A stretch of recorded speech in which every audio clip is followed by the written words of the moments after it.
Sektor perindustrian di Pulau Pinang tidak terkesan dengan konflik perdagangan antara China dan Amerika Syarikat. Malaysia wajar mengambil peluang daripada perang dagangan Amerika Syarikat dan China untuk meningkatkan perdagangan dalam Asia. Perang dagang Amerika Syarikat China yang berlaku pada masa sekarang masih sukar untuk menentukan kesan perang dagangan China Amerika Syarikat kepada Malaysia untuk jangka panjang. Menurut ketegangan perdagangan antara kuasa besar yang semakin ketara dibimbangi menjejaskan negara-negara perdagangan yang lebih kecil termasuk di rantau Asia Tenggara. Konflik antara Amerika dan China. Assalamualaikum dan selamat sejahtera. Saya Muhammad Abdul Halimi bin Jamrus, nombor metrik 250137 dan juga antara rakan-rakan saya iaitu saya Muhammad Zul Hanif bin Zainul, nombor metrik 250065. Nama saya Septen Jatik Anak Gencang, nombor metrik saya 237368. Saya Muhammad Nur Syawal bin Jalaluddin, nombor metrik 250106. topik pilihan kami iaitu tentang konflik antara Amerika Syarikat dan China. Itu daripada hasil kajian kami iaitu melalui perundingan antara Amerika Syarikat dan China. Kerana bermula dengan sebuah syarikat bernama Huawei, iaitu milik dari China. Kenapa dia berlaku? Di sini bermula perang teknologi. Kerana di sini bermula kenapa Huawei menjadi sasaran utama oleh Amerika Syarikat. Kerana teknologi Huawei dapat meningkatkan prestasi global teknologi yang bertaraf diberi nama 5G. Kerana 5G dapat menaik taraf ekonomi China, teknologi yang pantas dari teknologi di Amerika Syarikat seperti Ericsson dan Nokia. Jika kita lihat revolusi industri 4.0 akan datang, kita akan merasai teknologi komunikasi yang laju dan cekap seperti drone penghantaran dan kereta terbang yang menggunakan teknologi komunikasi. Jadi Amerika Syarikat terasa tergugat apabila China menjadikan persaingan teknologi kemudian mencuri harta intelek dari pelbagai teknologi di Amerika Syarikat untuk menaikkan taraf ekonomi dunia. China pada tahun 2020 ingin berhasrat memimpin dunia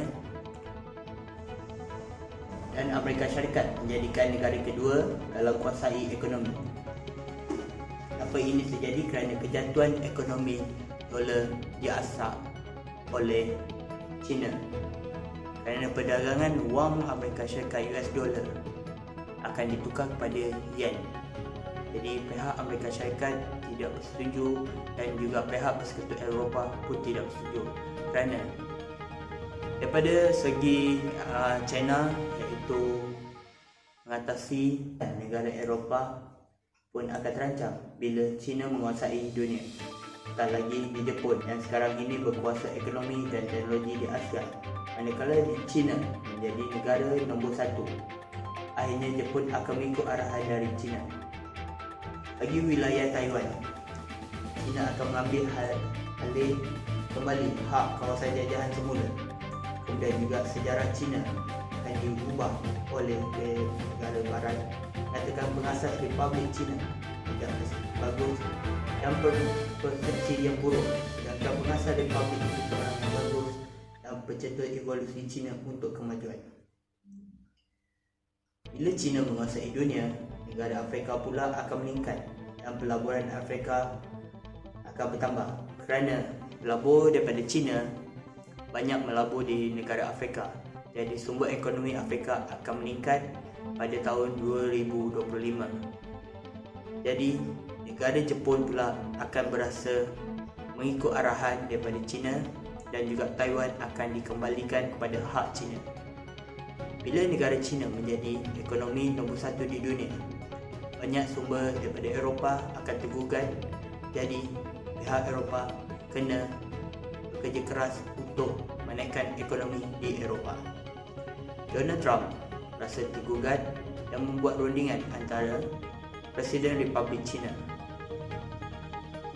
Jadi saya akan menceritakan ekonomi antara Amerika dan juga China satu persatu hasil kajian kumpulan kami. Peperangan perdagangan bermula.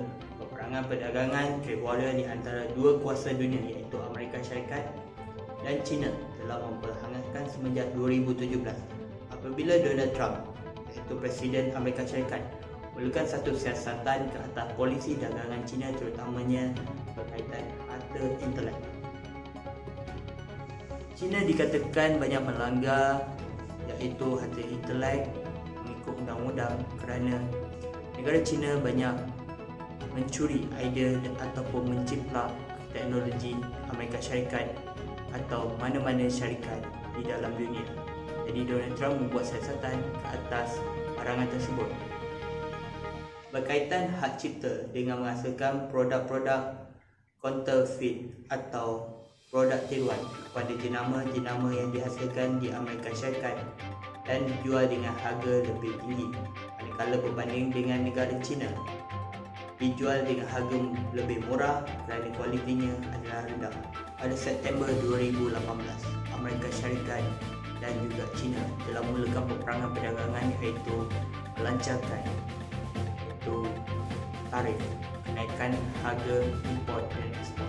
Pada kedua-dua negara tersebut, Amerika Syarikat selaku negara yang mengaku bahawa mereka mangsa penindasan ekonomi China telah memulakan peperangan tersebut secara rasmi pada 24 September 2018 dengan menaik taraf import barangan China sebanyak 277% daripada tarif asal 53 bilion USD pada tahun 2018. Menjadikan tarif yang tersebut adalah terbaru barangan Amerika Syarikat. Dia mengaku bahawa dia adalah mangsa penindasan ekonomi daripada negara China kerana bermula 253 bilion menjadi kepada 350 bilion. Itu adalah harga tarif kenaikan yang dilancarkan oleh China.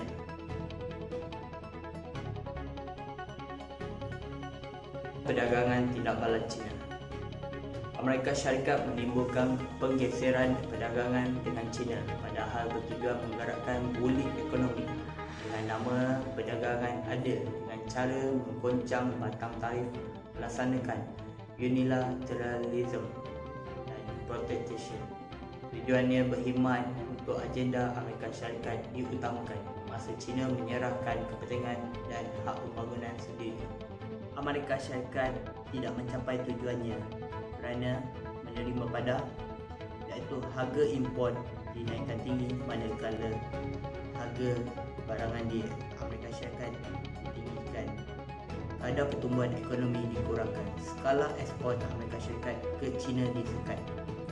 Amerika Syarikat meremehkan keupayaan China mempertahankan kepentingan teras yang mengatasi bulik ekonomi. Sebagai ekonomi kedua terbesar di dunia, China mempunyai pasaran yang banyak, iaitu setiap negara di dunia ini memerlukan barangan daripada China.